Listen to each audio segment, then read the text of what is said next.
అందరూ ఇబ్బందుల్లో పడ్డాం. నేను అడుగుతున్నా, బీసీలకు ఏమన్నా పనులైనాయా అని అడుగుతున్నా, ఎస్సీలకు ఏమన్నా పనులైనాయా?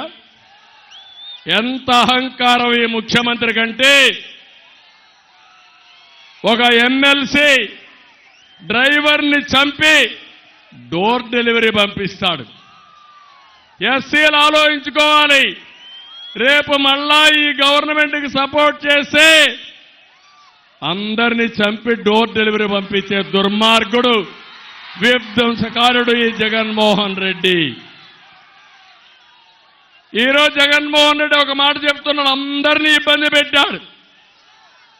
2019 ముందు పాదయాత్ర వచ్చాడా లేదా? ఆ రోజు నేను అనుకోనుంటే ఒక్క అడుగు ముందేసేవాడు ఆ జగన్మోహన్ రెడ్డి అని అడుగుతున్నా. ఈరోజు పవన్ కళ్యాణ్ గారు విశాఖపట్నం పోతే తిరగనీయకుండా చేస్తారు. ఆయన హైదరాబాద్ నుంచి వస్తే రానీయకుండా చేస్తారు. మా జీవితంలో ఎప్పుడూ చూడనన్ని కేసులు పెట్టే పరిస్థితికి వచ్చారు. ఏం తమ్ముళ్ళు, బాంబులకే భయపడకపోతే కేసులకు భయపడతావా అని అడుగుతున్నా మిమ్మల్ని. ఈరోజు జగన్మోహన్ రెడ్డి అంటున్నాడు, నేను సింగిల్గా వస్తున్నానని, నాకు ఎవరూ లేరని. నువ్వు సింగిల్గా రావడం లేదు, శవాలతో వస్తున్నావు, మర్చిపోవద్దు. 2014లో తండ్రి లేని బిడ్డ అని వచ్చావు. 2019లో మా బాబాయిని చంపేశారని అప్పుడు వచ్చావు. నువ్వే చంపేసి బాబాయిని చంపేశారని వచ్చావు. నిన్న వాలంటీర్లు పెన్షన్ కోసం వస్తే పెన్షన్ ఇవ్వకుండా డోర్ డెలివరీ, ఎలక్షన్ కమిషన్ పై నేపవేసి మొత్తం కొంతమంది ముసలివాళ్ళు చనిపోతే శవ రాజకీయాలు చేసిన ముఖ్యమంత్రి ఈ జగన్మోహన్ రెడ్డి.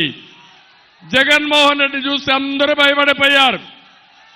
ఎమ్మెల్యేలు పారిపోతున్నారు, టికెట్లు ఇస్తామన్న ఎంపీలు పారిపోతున్నారు.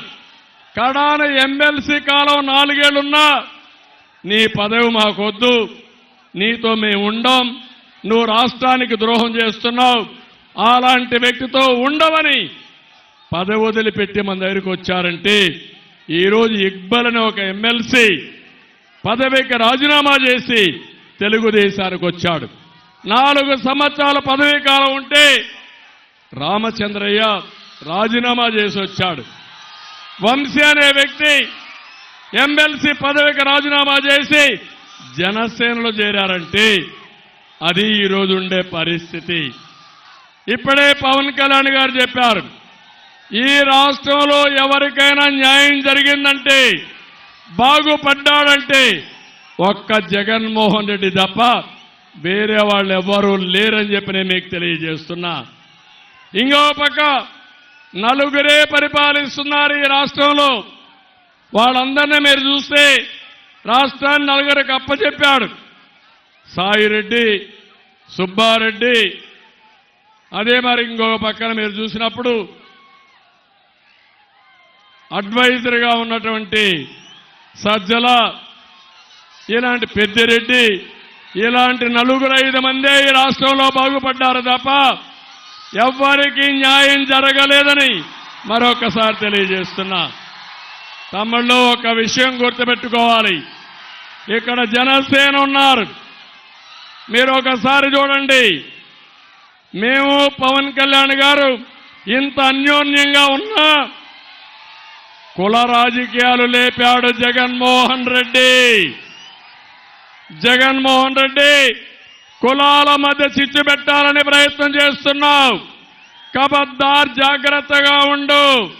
నువ్వు ఒళ్ళు దగ్గర పెట్టుకోకపోతే ఆ కుల రాజకీయాలు చేసిన నిన్ను మొత్తం ఆ చిచ్చులో దగ్ధం చేసే బాధ్యత మేము తీసుకుంటామని హెచ్చరిస్తున్నానని చెప్పి కూడా నేను మీకు తెలియజేస్తున్నా. రెండో పక్క మత రాజకీయాలు చేస్తున్నాడు జగన్మోహన్ రెడ్డి. మేమేదో బీజేపీతో గెలిచామని, లేకపోతే మత విద్వేషాలు రెచ్చగొట్టాలని ప్రయత్నం చేస్తున్నాడు.